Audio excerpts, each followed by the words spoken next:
Our next concert is a feast of late Baroque music. The choir will sing pieces by Vivaldi, Pergolesi and Zelenka, and actually in the programme, although not on the flyer, will be a couple of items by Handel and also by Telemann.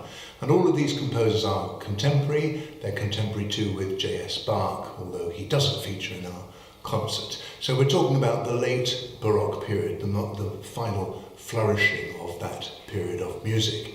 And probably of those composers, Zelenka is the least well known. He was born in Bohemia, not far from Prague, was educated by the Jesuits. We think his father taught him music, and spent most of his career in Dresden, where he was in the court. He was a player of the bass viol, and so became a court musician playing what we would perhaps call now the double bass. He was employed for most of his life there. And then in the 1730s, when a rather more famous composer, Hassa, was made the Kapellmeister there, Zelenka was given the job of writing church music for the court. And so from that period, we have all of the major choral works that exist. There are 20 masses by him, 13 litanies, of which we do one, and various other pieces. And those pieces, like a lot of Baroque music, were sort of lost to everybody after the period, disappeared from the repertory. And it's thanks to Smetana in the 19th century who brings Zelenka's music back to life by transcribing stuff and getting it published. And these days, most of his works are in fact published and recorded, so we can assess him. And we're doing a piece, the Litaniae de Venerabili Sacramento, one of those litanies. And a litany is a sequence of petitions, and so this one begins with the Kyrie eleison, Lord have mercy, and ends with the Agnus Dei. Both of those movements feature, of course, in mass settings. And Zelenka rather cleverly writes the same music for that opening Kyrie as the last Agnus Dei, and so there's a wonderful sense of continuity and shape to the piece. All of the music that the choir sings is scored for choir with soloists, soprano, alto, tenor and bass, and actually probably 3 women in the Vivaldi, but we'll talk about that in a minute. And in the days when they were first performed, these pieces, the soloists probably stepped out from the chorus. And so the pieces also are broken up into various movements. So the litany clearly is a series of petitions. When we come to the Gloria, for example, of Vivaldi, that's also broken up into sections, arias and choruses, making wonderful contrast. And so Zelenka's music is slightly unusual.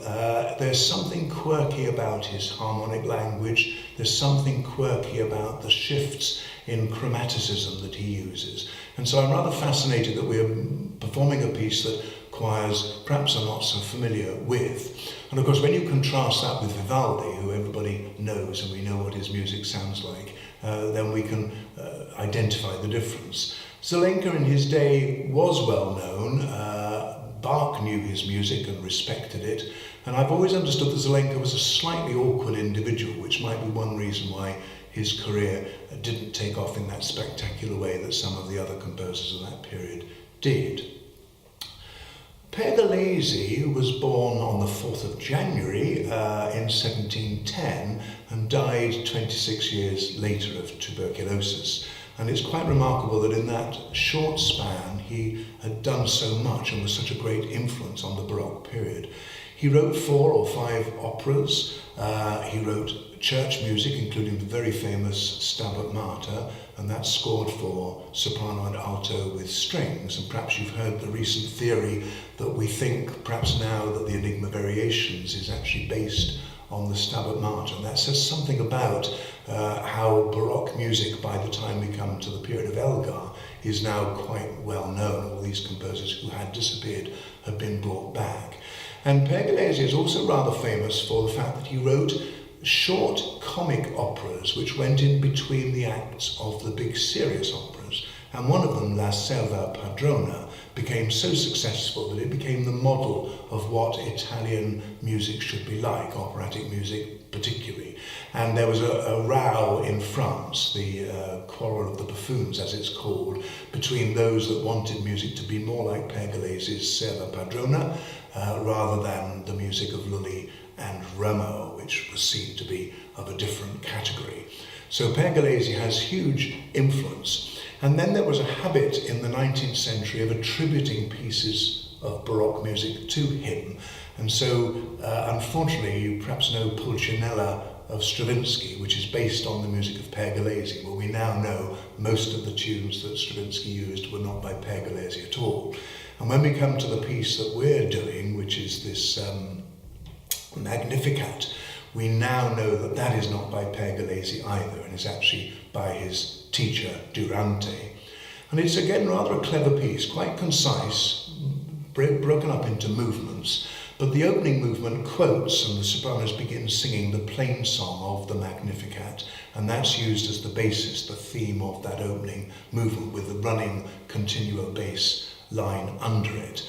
And then at the end of the piece, Sicut erat in principio, as it was in the beginning, Pergolesi brings that same music back to give a sense of, again, continuity. So that's two pieces where that happens in this concert. The music from the beginning is there at the very end. Vivaldi, of course, is the most famous of these composers. Again, his music was not known until the 20th century, or it disappeared after his lifetime, and was brought back by the composer Casella, who did a great festival of Vivaldi's music. And one of the pieces that took off at that period was the Gloria, the very famous Gloria. We're singing his setting of the Magnificat as well, and we can compare and contrast with that Pergolesi if we like.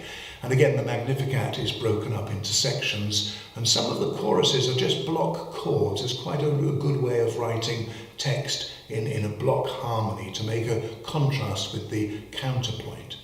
And then the very famous Gloria, there are three settings we know by Vivaldi, two exist and are very similar.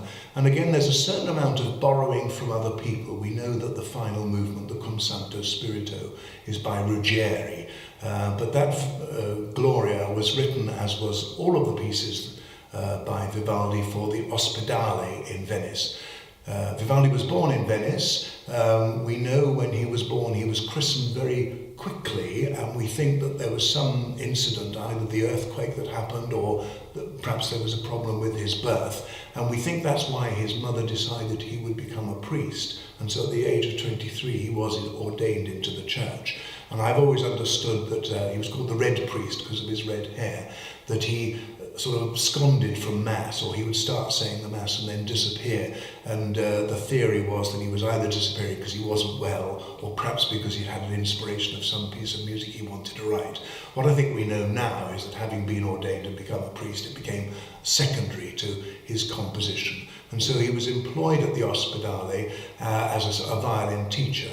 And he wrote over 500 concertos, not all for violin, but the violin concertos were very, very important pieces and influenced the whole of the Baroque composers who followed him. And so while he was working at the Ospedale, he was writing a lot of choral music as well. He says in one of his letters that he wrote 94 operas. We think that he didn't, that's an exaggeration, but there are over 40 of them which still exist. So a hugely prolific output, all these concertos, sonatas, church music, and the operas. And that Vivaldi Gloria, which everybody knows the tunes of, and it comes round on Classic FM, everybody has sung it at some point, will make a rousing finale to our concert.